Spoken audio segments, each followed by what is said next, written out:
Hello दोस्तों, मैं मनीष कुमार और मैं आज अर्थमेटिक का एक चैप्टर डिस्कस करूंगा, टाइम एंड वर्क। चलिए इस चैप्टर को स्टार्ट करते हैं। और इस चैप्टर को स्टार्ट करने से पहले मैं आपको बता दूं कि टाइम एंड वर्क में कोई भी थ्योरी नहीं है, केवल कुछ कॉन्सेप्ट हैं जिन कॉन्सेप्ट से हम इस पूरे चैप्टर को कंप्लीट करेंगे और समझेंगे उन सभी कॉन्सेप्ट को। और हम पूरी कोशिश करेंगे कि इस चैप्टर से जो भी हमारे एग्जाम में क्वेश्चन बनते हैं, जितने भी टाइप के क्वेश्चन बनते हैं, हम सारे टाइप के क्वेश्चन कंप्लीट करने की कोशिश करेंगे। तो चलिए देखते हैं। और मैं बता दूं आपको, इस टाइम एंड वर्क में मेनली 3 मेथड यूज होते हैं। 3 तरीके से हम क्वेश्चन को सॉल्व कर सकते हैं। तरीके कई हो सकते हैं, लेकिन मेनली जो मेथड होते हैं वो हमारे 3 मेथड होते हैं। जब हम पहले मेथड की बात करते हैं तो पहला मेथड होता है मेरा फ्रैक्शन मेथड।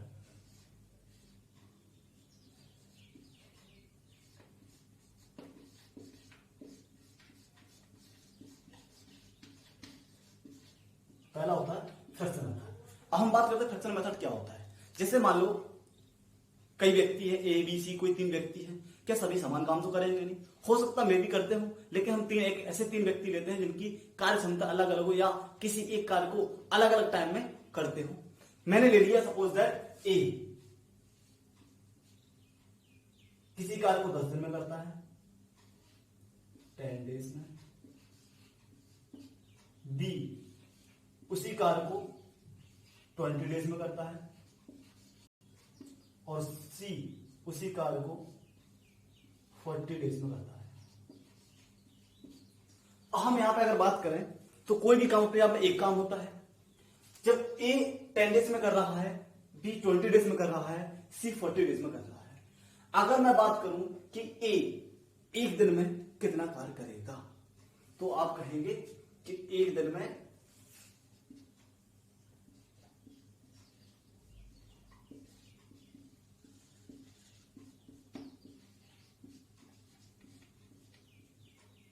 एक बटे 10। बी की बात करें तो बी एक दिन में कितना करेगा?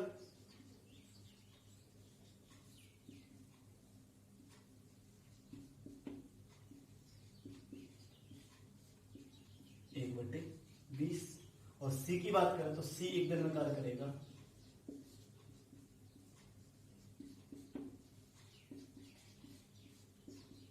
एक बटे 40।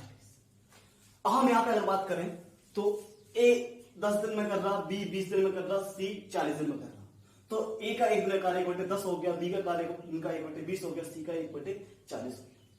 हम यहां पे एक चीज की अगर बात करें कि ए इसी कार्य को 10 दिन में कर रहा और सी उसी कार्य को 40 दिन में कर रहा, अर्थात इसमें किसकी क्षमता अधिक है, किसकी कार्य क्षमता अधिक है, या यूं कहें कि किसकी इफिशियंसी अधिक है। तो हम कह सकते हैं कि ए की इफिशियंसी क्या है? अधिक है। और कम की अगर हम बात करें तो सी की इफिशियंसी सबसे कम है। और हम यहां देखते हैं कि जिसकी टाइम यानी जो कम समय लेता है, कम टाइम लेता है, उसकी इफिशियंसी अधिक होती है, और जो ज्यादा समय लेता है उसकी इफिशियंसी कम होती है। अब हम यहां पे अगर बात करते हैं फ्रैक्शन मेथड की, तो यहां पे हमारी सारी वैल्यू फ्रैक्शन में आ जाती है, और जब फ्रैक्शन में सॉल्व करते हैं तो मेरी कैलकुलेशन बढ़ जाती है। इसलिए हम इस मेथड को कम यूज करते हैं। कई जगह हम इसको भी यूज करते हैं, लेकिन इस मेथड को हम कम यूज करते हैं, इसलिए हम इससे बहुत कम क्वेश्चंस को सॉल्व करेंगे। और ये मेथड मेरा फ्रैक्शन मेथड कहलाता है। हम सेकंड मेथड पे पहुंचते हैं। जो सेकंड मेथड क्या कहता है उसके बारे में अगर हम बात करें तो सेकंड मेथड होता है हमारा परसेंटेज मेथड। क्या होता है? Percentage method. अगर हम परसेंटेज मेथड की बात करें तो कोई भी कार्य अपने आप में कितना होता है? 100% होता है। कितना सभी लोग जानते हैं। अगर हम परसेंटेज मेथड की अगर हम बात करें तो कोई भी कार्य अपने आप में 100% होता है। कितना होता है? 100%। और जब ए किसी कार्य को 10 दिन में कर रहा है, मीन 10 दिन में 100% कार्य कर रहा है, तो एक दिन का कार्य कितना होगा उसका?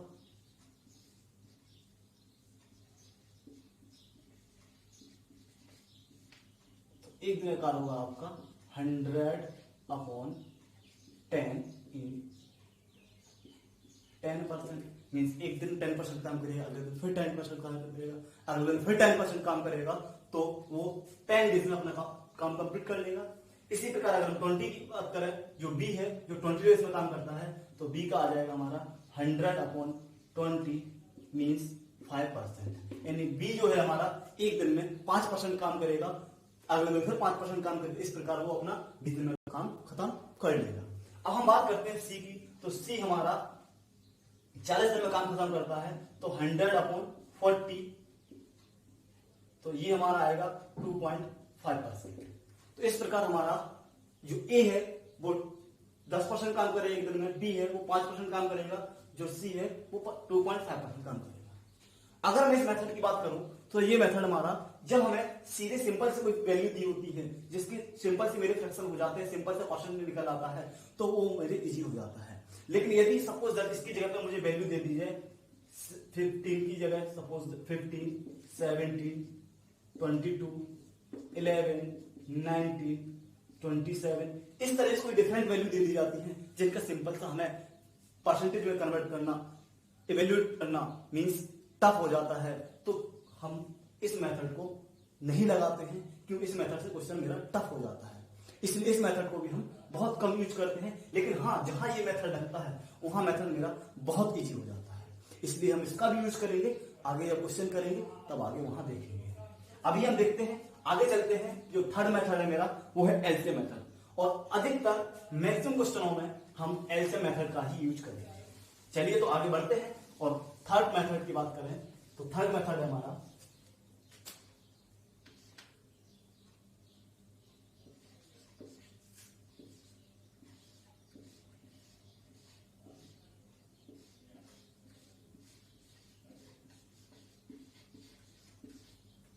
LCM method.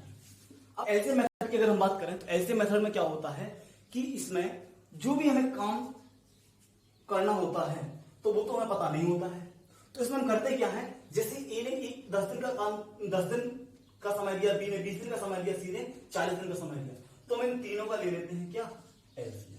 और जब 10, 20 और 40 का एलसीएम लेंगे तो मेरा आएगा 40। आई होप आपको एलसीएम लेना आता होगा, नहीं आता होगा तो आगे हम क्वेश्चन सॉल्व करें तो मैं बताता चलूंगा।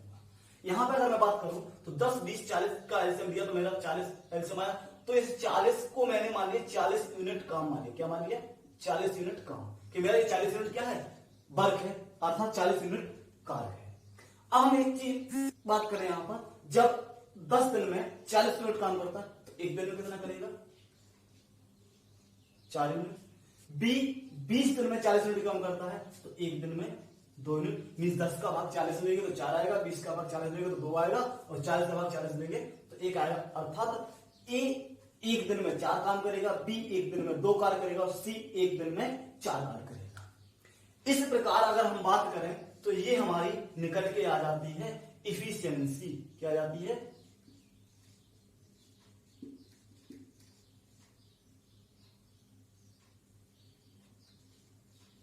इफिशियंसी कहें या कार्य क्षमता। अब अगर हम यहां पे बात करें कार्य क्षमता की, तो कार्य क्षमता होती क्या है, a man do a work in a single day which is called the efficiency। किसी व्यक्ति द्वारा एक दिन में किए गए कार्य की मात्रा को क्या कहते हैं, कार्य क्षमता। अब यहां इसको हम एक एग्जांपल से लेते हैं, जैसे सपोज दैट यहां पर ये 4 ईंटें हैं। कितनी ईंटें हैं, ये 4 ईंटें हैं, और इन 4 ईंटों को इस जगह पर लेके आना है। 2 व्यक्ति, एक ए है और एक बी है। ए क्या करता है कि एक बार में केवल 1 ईंटा लेके जाता है, और बी क्या करता है एक बार में 2 ईंटें लेके जाता है। समझ में आ रहा है, ए क्या करता है एक बार में 1 ईंटें लेके जा रहा है, और बी क्या करता है एक बार में 2 ईंटें लेके जा रहा है। जब ए को अगर यहां लेके आना पड़ेगा तो वो 4 बार जाएगा, जब 4 बार जाएगा तो उसको समय ज्यादा लगेगा, नहीं लगेगा, लगेगा बिल्कुल। जब ए 4 बार जाएगा तो इसे समय ज्यादा लगेगा, और बी एक बार में 2 ले जा रहा है तो ये केवल 2 बार जाना है, तो इसे समय कम लगेगा। अर्थात जिसे कम समय लग रहा है उसकी कार्य क्षमता क्या है, अधिक, और जिसे ज्यादा समय लग रहा है उसकी कार्य क्षमता क्या है, कम। मीन्स यहां से एक चीज और समझ में आती है कि जो हमारा टाइम है वो इनडायरेक्ट प्रोपोर्शनल होता है किसके, इफिशियंसी अर्थात कार्य क्षमता।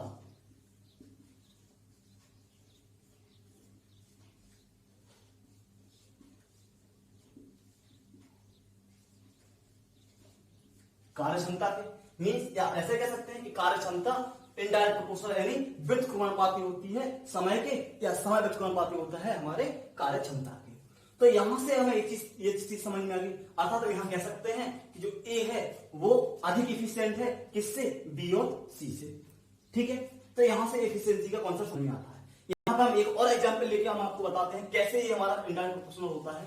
अगर मैं यहां पर बात करूं कि जैसे अगर हमें दिया है A ratio B equal to 3:4, ये हमें दिया है किसका रेशियो, हमें दे दिया रेशियो अर्थात अनुपात। रेशियो मतलब क्या है, अनुपात, रेशियो ऑफ टाइम, क्या दिया, टाइम। तो हम अगर बात करें A रेशियो B तो 4:3 हो जाएगा मेरा, क्या हो जाएगा, रेशियो ऑफ इफिशियंसी। क्या हो जाएगा, रेशियो ऑफ इफिशियंसी मींस क्या हो जाते हैं, एक दूसरे के विड्थ को अनुपाती हो जाते हैं। या एक और एग्जांपल लेके अगर हम बात करें, जैसे सपोज दैट अगर हम इसी की बात करें तो A ratio B ratio C। अगर हम टाइम रेशियो की बात करें तो 10, 20, 40 का अनुपात निकालें तो मेरा आएगा 1:2:4। अब इसमें अगर मैं बता दूं रेशियो कैसे निकाला जाता है, तो उसमें मैक्सिमम नंबर कॉमन लिया जाता है। अगर 10, 20, 40 में अगर कॉमन लेंगे तो मेरा मैक्सिमम कितना आएगा, 10 कॉमन आएगा। और जब 10 कॉमन आएगा तो यहां से 10 का डिवाइड करेंगे तो 1 आएगा, यहां 10 का डिवाइड करेंगे तो 2 आएगा, यहां 10 का डिवाइड करेंगे तो 4 आएगा। तो ये हमारा जो रेशियो आया वो आया मेरा किसका रेशियो, टाइम का। यहां लिख सकते हैं टाइम। ठीक है, अब हम यहां पे अगर बात करें इफिशियंसी की रेशियो की, तो ए की इफिशियंसी कितनी है 4, बी कितनी है 2 और सी कितनी है 1। अगर हम A ratio B ratio C की बात करें तो 4:2:1 मीन्स इसके ठीक विपरीत होती है, या उल्टी कह सकते हैं, या विड्थ समानुपाती कह सकते हैं। तो हमें इस प्रकार कह सकते हैं कि अगर ए रेशियो बी हमारा टाइम का रेशियो है तो बी रेशियो ए हमारा इफिशियंसी का रेशियो होगा। तो ये कॉन्सेप्ट है हमारा इफिशियंसी का। अब यहां पे अगर हम बात करते हैं तो यहां से हमारे और भी एक क्वेश्चन सॉल्व बनता है। जैसे कई बार क्या होता है कि हमारे इसमें कि कुछ क्वेश्चनों में क्या होता है कि हमें समय के साथ साथ घंटे भी दे देते हैं, तब उस कंडीशन में हमारा एक फॉर्मूला बनता है, देखते हैं बोर्ड पर।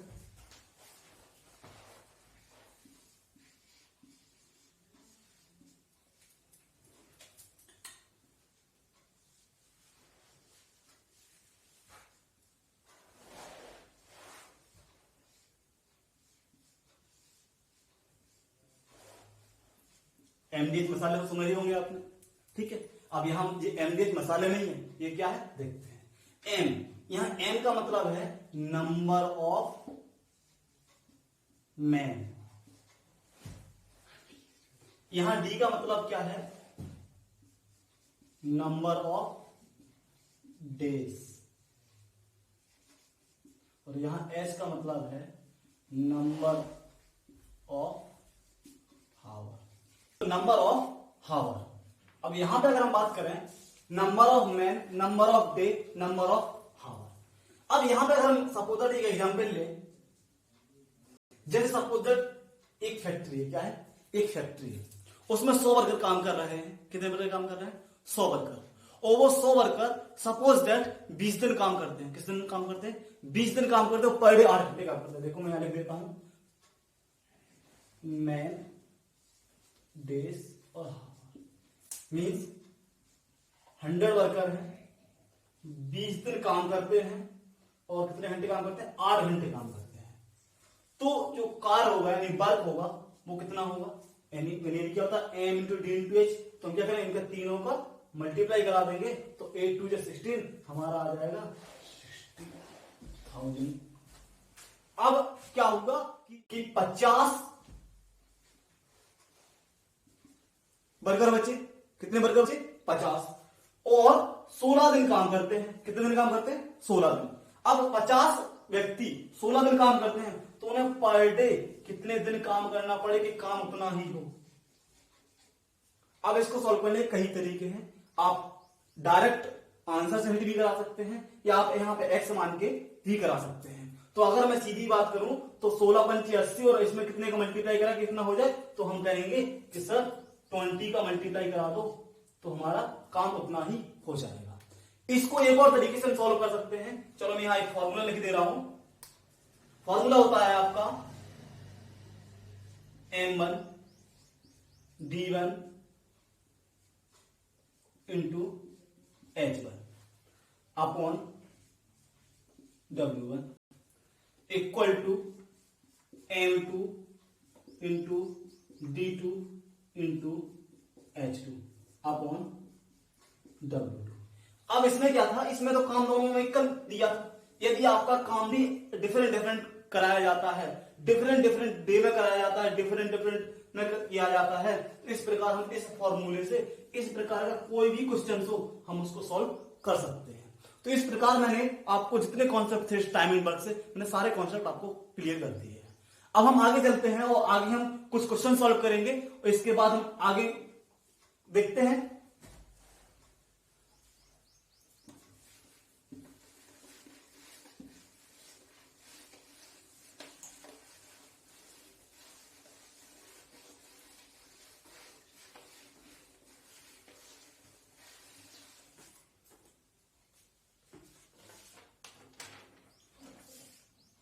क्वेश्चन नंबर फर्स्ट आपकी स्क्रीन पे दिख रहा होगा क्वेश्चन है ए तथा बी तथा सी एक कार्य को क्रमशः 6, 4 तथा 12 घंटे में समाप्त करते हैं। तीनों मिलकर इस कार्य को कितने घंटे में समाप्त करेंगे। चलिए देखते हैं, हम इसको सॉल्व करते हैं। उन्होंने क्या कहा, ए, 3 व्यक्ति है, एक ए है, एक बी है और एक सी है। ए कितने घंटे लेता है, तो कहा 6 घंटे। बी कितने घंटे लेता है, तो कहा 4 घंटे। और सी कितने घंटे लेता है, तो कहा 12 घंटे। अभी मैंने बताया था कि सबसे इजी मेथड जो मैक्सिमम लगाते हैं वो कौन सा मेथड लगाते हैं, तो मैंने कहा एलसीएम मेथड। तो हम क्या करेंगे, इसमें 6, 4 और 12 क्या लेंगे, एलसीएम ले लेंगे।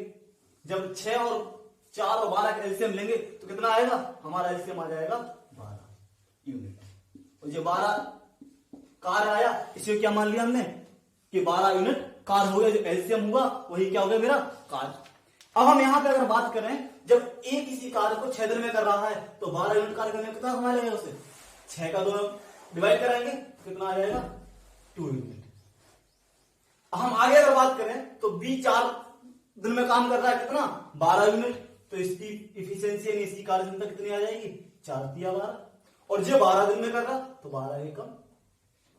मीन्स ए की इफिशियंसी 2 है, बी की इफिशियंसी 3 है और सी की इफिशियंसी 1 है। अगर हम तीनों की इफिशियंसी की बात करें तो कितनी हो रही है, 3, 2, 5 और 6। यानी ए एक दिन में 2 काम करता है, बी एक दिन में 3 काम करता है, सी एक दिन में 1 काम करता है। तो पूरे 12 काम कितने दिन में करेंगे। चलिए यहां हम और एग्जाम्पल ले लेते हैं। सपोज दैट जैसे मान लो ये 12 कुर्सियां हैं, कितनी है, 12 कुर्सियां बनानी है। ए एक दिन में 2 कुर्सी बनाता है, बी एक दिन में 3 कुर्सी बनाता है, सी एक दिन में 1 कुर्सी बनाता है। अगर तीनों मिला के एक दिन कुर्सी बनाएंगे तो 2 ये बनाएगा, 3 ये बनाएगा और 1 ये बनाएगा। तो पूरी कितनी कुर्सी बनेंगी, तो कह दो 3, 2, 5 और 1, 6। जब तीनों मिला के एक दिन में 6 कुर्सी बना रहा तो पूरी 12 कुर्सी कितने दिन में बनाएंगे, 2 दिन में। मीन्स अगर हम बात करें ए प्लस बी प्लस सी की तो कितना समय लगेगा, पूरा 12 यूनिट काम है। एफिशिएंसी कितनी है, तो कह दो 6। तो कितना आ जाएगा, 2 आवर्स या 2 घंटे। तो 2 घंटे में क्या करेंगे, ये आपके पूरा 12 यूनिट काम खत्म कर लेंगे। चलिए देखते हैं, आगे बढ़ते हैं। अगला क्वेश्चन क्या कहता है, अगला क्वेश्चन आपको स्क्रीन पे दिख रहा होगा, आप देख सकते हैं। क्वेश्चन कह रहा है, यदि ए तथा बी मिलकर किसी कार्य को 15 दिन में समाप्त करें तथा बी अकेला इसी कार्य को 20 दिन में समाप्त करे तो ए अकेला इसी कार्य को कितने दिन में समाप्त करेगा। चलिए देखते हैं। ए तथा बी, मैंने क्या कहा, ए तथा बी मीन्स ए प्लस बी मिलकर इसी कार्य को कितने दिन में कर रहे हैं, 15 दिन में कर रहे हैं। इसी प्रकार बी अकेला इसी कार्य को 20 दिन में कर रहा है। बी अकेला कितने दिन में कर रहा है, 20 दिन में कर रहा है। तो ए अकेला कितने दिन में करेगा, हमें निकालना क्या कि ए अकेला कितने दिन में करेगा। चलिए, तो सबसे पहले तो हमारा क्या रहता है कि हमें टोटल वर्क निकालना है। और टोटल वर्क कैसे निकालते हैं, मैंने अभी क्या बताया कि हम स्क्वायर करेंगे, यानी जो टोटल वर्ग निकालते हैं वो क्या करेंगे, हम इनका एलसीएम लेंगे तो क्या आ जाएगा, हमारा टोटल वर्ग आ जाएगा। जब इन दोनों का एलसीएम लेंगे तो कितना आएगा, 20 और 15 का एलसीएम लेंगे तो हमारा आ जाएगा 60। जब 20 और 15 का एलसीएम 60 आया तो इसकी हम क्या निकालेंगे, इफिशियंसी यानी कार्य क्षमता। और जब इफिशियंसी निकालेंगे, कार्य क्षमता निकालेंगे तो कितनी आ जाएगी, 15 चौको 60 और 20 तिया 60। अब यहां पे अगर हम बात करें तो ए और बी दोनों की इफिशियंसी कितनी है, 4, और बी की अकेली कितनी है, 3। अगर हम बात करें तो ए प्लस बी की इफिशियंसी 4 हो गई और बी की अकेली 3 है, तो ए की सीधी कह दो 1 है या नहीं है। अरे सीधा सीधा 3 रखोगे 1 घट जाएगा तो कितनी आ जाएगी, ए की इफिशियंसी 1 आ जाएगी। जब ए की इफिशियंसी 1 है तो ए के द्वारा लिया गया कार्य कितना हो जाएगा, ए के द्वारा किया गया जो कार्य में लगा समय होगा वो कितना हो जाएगा, तो क्या तो 60/1 यानी 60 घंटे हैं, दिन है 60 दिन। तो 60 दिन में ये काम खत्म कर लेगा। इतना समझ में आया। चलिए आगे बढ़ते हैं अगले क्वेश्चन पे। आगे क्वेश्चन क्या कहता है, ए तथा बी मिलकर एक कार्य को 8 दिन में समाप्त करते हैं, जबकि बी तथा सी मिलकर इसे 12 दिन में समाप्त करते हैं, तथा सी तथा ए मिलकर इसे 15 दिन में समाप्त कर सकते हैं। यदि तीनों मिलकर इस कार्य को करें तो कितने दिन में समाप्त करेंगे। चलिए ये आपका मैं बता दूं फर्स्ट टाइप ही चल रहा है, फर्स्ट टाइप के ही क्वेश्चन चल रहे हैं सभी, ठीक है। अब क्या कह रहा है, ए तथा बी यानी ए प्लस बी, और फिर कौन कौन, बी प्लस सी, और फिर सी प्लस ए। चलिए अब क्या कह रहा है कि ए और बी मिलकर कर रहे हैं 8 दिन में, बी और सी मिलकर कर रहे हैं 12 दिन में, और सी और ए मिलकर कर रहे हैं 15 दिन में। तो सबसे पहले तो मैंने वही बताया कि आप कुल कार्य निकालेंगे। कुल कार्य कैसे निकालेंगे, इनका एलसीएम लेके, और जब हम 12, 8 और 15 का एलसीएम लेंगे तो हमारा एलसीएम आएगा 120 यूनिट, ठीक है। अब ये आया 120 यूनिट, अगर हम 8 का इसमें डिवाइड कराएंगे कितना आ जाएगा, बताइए कितना आएगा, इसका निकालो।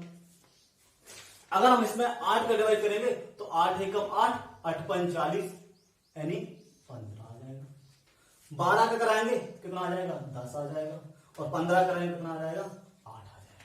मींस ये क्या आ गई, हमारी तीनों की क्या आ गई, इफिशियंसी आ गई, यानी कार्य क्षमता आ गई, ठीक है। अब हम यहाँ पे बात करते हैं ए और बी की इफिशियंसी है, जो बी और सी की इफिशियंसी है, जो सी और ए की इफिशियंसी है। अगर हम बात करें इन तीनों इक्वेशनों को जोड़े, यहां से अगर हम समझें तो a प्लस बी का मान 5 है, b प्लस सी का मान 10 है, और c प्लस ए का मान 8 है। अगर हम यहाँ पे समझें तो इन तीनों इक्वेशनों को क्या करते हैं, जोड़ते हैं। अगर इन तीनों को जोड़ें तो a और a जोड़ के 2a हो जाएगा, b और b जोड़ के 2b हो जाएगा, c और c जोड़ के 2c हो जाएगा, और इनको जोड़ेंगे तो कितना हो जाएगा हमारा 15 10 25, 25 5 30 और 3 33, ठीक है। अगर यहां से हम बात करें तो 2a plus B plus C equal to 33, यानी a plus B plus C equal to 33/2। ये आपके अपॉन में पहुंच जाएगा। तो ये तीनों की क्या आ गई, इफिशियंसी क्या आ गई, ये इफिशियंसी किनकी, तीनों की, a प्लस बी प्लस सी। अब हमें निकालना क्या है, इन तीनों के द्वारा लिया गया समय। इन तीनों मिलकर कितने दिन में कार्य पूर्ण करेंगे। चलिए तो यहां पर ये क्या आ गई, हमारी इफिशियंसी आ गई, क्या आ गई, इफिशियंसी आ गई। किसकी इफिशियंसी आ गई, ए प्लस बी प्लस सी की इफिशियंसी आ गई 33/2, क्योंकि ये 2a plus 2b plus 2c की इफिशियंसी 33, तो अब चूंकि ये डबल की थी तो आधी कितनी हो जाएगी, इसकी आधी हो जाएगी। अब हमें निकालना क्या है कि तीनों मिलकर कितना समय लगाते हैं। अब सिंपल चीज है, तीनों की इफिशियंसी आ गई तो तीनों के द्वारा लिया गया समय निकाल देंगे तो कितना हो जाएगा, ए प्लस बी प्लस सी द्वारा लिया गया समय कितना हो जाएगा, कुल काल कितना है 120 अपॉन इफिशियंसी कितनी है 33/2। अच्छा यहां पर बहुत से लोगों का कन्फ्यूजन होता है, मैं आपको बता दूं, हमेशा याद रखना इसका जो सिस्टम होता है वो होता है आपका 1/2/3/4। तो इसका इसमें मल्टीप्लाई होता है, inside inside multiply, outside outside multiply. अब कई बार क्या होता है, हमारे पास होता है जैसे 5/1 2 वैल्यू है, एक 5/6 है और एक 4 है। अब इन दोनों का डिवाइड कराना होता है तो हम क्या करते हैं कि 5/6 कर दिया और बटे 4 कर दिया। अब समझ में नहीं आता कि अंदर से कौन है और बाहर का कौन है, तो हमेशा याद रखना जो सिंगल वर्ड होता है उसकी अपना 1 मान लो। तो आपका कहता है 5/6 अपन 1 बन गया, तो इसका इसमें हो जाएगा, इसका इसमें हो जाएगा। इसी तरीके से अब हम यहाँ पे अगर बात करें तो 120 सिंगल था और 33/2 डबल था, तो इसके अपन हम क्या मान लेंगे, 1 मान लेंगे। तो इसका मल्टीप्लाई इसमें होगा 1 में और इसका मल्टीप्लाई ऊपर होगा, तो हमारा आ जाएगा 120 इंटू 2/33। अगर हम देखें तो हमारे 3 से कट रहा है, 3 चौको 12 और 13 कम 3, 13 कम 3, यानी 4 दूनी 8, यानी 80/11। अगर हम इसको और सॉल्व करें तो 11 7 77, कितना बचा 3, 7 सही 3/11 डेज। ये आ गया आपका आंसर। तो मैं आपको बता दूं इस प्रकार आप किसी भी तरीके के क्वेश्चन को आप सॉल्व कर सकते हैं। चलिए आगे बढ़ते हैं, अगला क्वेश्चन देखते हैं।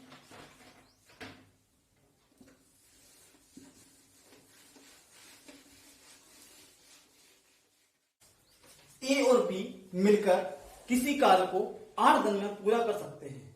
बी अकेला उसी कार्य को 12 दिन में कर सकता है। बी अकेला इस कार्य को 4 दिन लगाकर करता है। इसके पश्चात ए अकेला इसे पूरा करने में कितना समय लेगा। चलिए यहां पर अगर हम बात करें तो ए प्लस बी, यानी जब दोनों काम करते हैं तो कितने दिन में कर लेते हैं, 8 दिन में कर लेते हैं। और जब बी अकेला करता है तो कितने दिन में करता है, तो 12 दिन में करता है। अब वो पूछ रहा है कि पहले बी ने अकेले 4 दिन, बी ने कितने दिन काम किया, पहले 4 दिन अकेले बी ने काम किया और इसके बाद बी चला गया, और जब बी चला गया तो फिर कौन आ गया, ए आ गया। अब वो ये पूछ रहा है कि 4 दिन बी ने काम खत्म कर दिया, अब जो शेष काम बचा वो ए कितने दिन में करेगा। तो सबसे पहले तो कुल कार्य निकालना पड़ेगा। तो कुल कार्य की अगर हम बात करें तो 8 और 12 का एलसीएम लो तो 12 8 यानी 24। ये क्या आ गया आपका एलसीएम, इतना यूनिट आ गया। ये आपका क्या कार्य, यानी 24 यूनिट काम करना है। अगर यहां पे हम बात करें तो 12 दूनी 24 और 8 दिया 24, यानी बी की इफिशियंसी की बात करें, इफिशियंसी ऑफ बी, यानी बी की कार्य क्षमता की बात करें तो कितनी है 2, और इफिशियंसी ऑफ ए, यानी अगर हम ए की कार्य क्षमता की बात करें तो कितनी होगी। अब ए प्लस बी बराबर कितना है 3 और बी की 2 है, तो ए की कितनी हो जाएगी 1। अब यहां पे अगर हम बात करें तो बी ने कितने दिन काम किया, 4 दिन, तो बी के द्वारा 4 दिन में किया गया कार्य। अब एक चीज समझो, जब बी 1 दिन में 2 कार्य कर रहा है तो 4 दिन में कितना करेगा, 4 दूनी 8, यानी 2 गुणे 4 बराबर 8, यानी बी जाने से पहले 8 यूनिट काम खत्म कर गया। कितने यूनिट काम खत्म कर गया, 8 यूनिट। कुल कार्य कितना था 24 यूनिट। अब कितना बचा, अगर आप कह दो 8 इसमें से घटा दो तो कितना बचा, आप सीधा कह सकते हो कि 16 यूनिट कार्य और बचा। कितने यूनिट कार्य बचा, 16 यूनिट। और ये 16 यूनिट कार्य कौन करेगा, ए, और ए की एफिशिएंसी कितनी है 1। अब सीधा सीधा लगा दो कि शेष कार्य क्या होगा, शेष कार्य में ए द्वारा लगा समय। तो ए द्वारा कितना समय लगेगा, तो कुल कार्य बचा 16, कितना बचा 16, और इफिशियंसी कितनी है 1। तो आप क्या कह सकते हो कि 16 दिन, कितने दिन 16 दिन लगाएगा कौन, ए, और पूरा कार्य आपका खत्म हो जाएगा। तो इस प्रकार आप इस तरीके से फर्स्ट टाइप के लगभग आपके खत्म होते हैं, और इसके बाद नेक्स्ट सेकंड टाइप और अगले टाइप के हम नेक्स्ट क्लास में लेके आएंगे जिसमें हम खत्म करेंगे। तो कैसी लगी आज की वीडियो, अगर पसंद आए तो लाइक करिए, सब्सक्राइब